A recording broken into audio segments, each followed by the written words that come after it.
Arrêtons-nous à la parabole de l'enfant prodigue, Luc 15, 11. Elle nous montre un père dont l'amour est pour ainsi dire déraisonnable et que n'arrête aucune convention sociale. Il ne commence pas par des reproches avant d'exprimer sa joie de voir son fils revenu à la maison. Il amène son fils à sentir sa joie et son immense amour. Et le fils en est décontenancé. Ce fils, le cadet, a quitté la maison. Il a dilapidé son héritage à l'étranger. Pour survivre, il lui a fallu se louer comme gardien de port. C'est alors qu'il découvre sa situation sans issue, prend conscience de sa misère et rentre en lui-même. Il se dit « Je me lèverai et j'irai vers mon père ». Il reprend le chemin de la maison, espérant qu'il sera reçu par son père en qualité de journalier. Mais voici que son père vient à sa rencontre et l'embrasse avant même qu'il ait pu prononcer un mot. Il le reçoit comme son fils. Celui-ci avoue sa faute, déclare qu'il n'est plus digne d'être son fils. Il s'en remet à son père, accueille son amour et redevient le fils de la maison, non un journalier. Il prend part à la fête et se rend compte de ce qu'est un père. Le fils aîné, lui, ne comprend guère l'attitude de son père. Il refuse de partager sa joie, il ne voit pas combien l'amour paternel sauve son cadet de la misère. Les réjouissances ne sont pour lui qu'une injustice et il se met à récriminer. Tu ne m'as jamais donné un chevreau pour festoyer avec mes amis, mais que ton fils que voilà revienne à la maison après avoir dévoré ton bien avec des femmes. Aussitôt tu fais tuer le veau gras. Depuis tant d'années qu'il vit aux côtés de son père, l'aîné n'a jamais soupçonné ce qu'était l'amour paternel.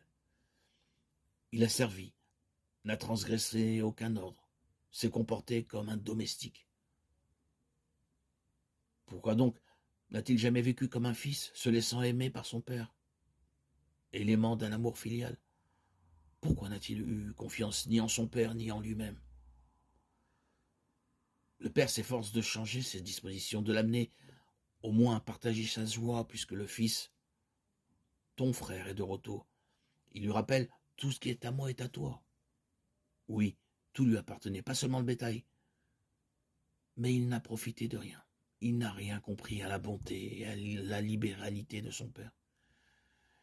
Il ne les a jamais perçus comme un appel, sinon il aurait pu découvrir ce qu'était réellement son père. Il n'a jamais vécu de la liberté d'un fils. N'a-t-il pas ainsi méconnu son père en vivant simplement à côté de lui? En fin de compte, sait-il ce qu'aimer? Soupçonne-t-il tout ce dont l'amour est capable? Il avait beau vivre dans la maison paternelle, il était sans amis. Le cadet a compris. L'aîné persiste dans son obstination.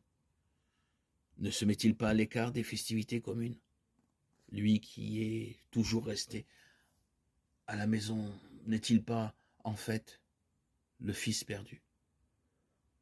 Car il n'a jamais su ce qu'était être de la maison. Et à une heure décisive, il s'en exclut. Une question se pose à nous qui écoutons cette parabole. De quel côté sommes-nous? Laquelle de ces deux attitudes est la nôtre? Qu'en est-il de notre amour pour le Père? Vivons-nous cette réalité filiale? Tout ce qui est à moi est à toi, recevant tout de l'amour infini de Dieu? Ou bien méritons-nous ce reproche? Tu aurais dû prendre part à la fête et te réjouir avec nous.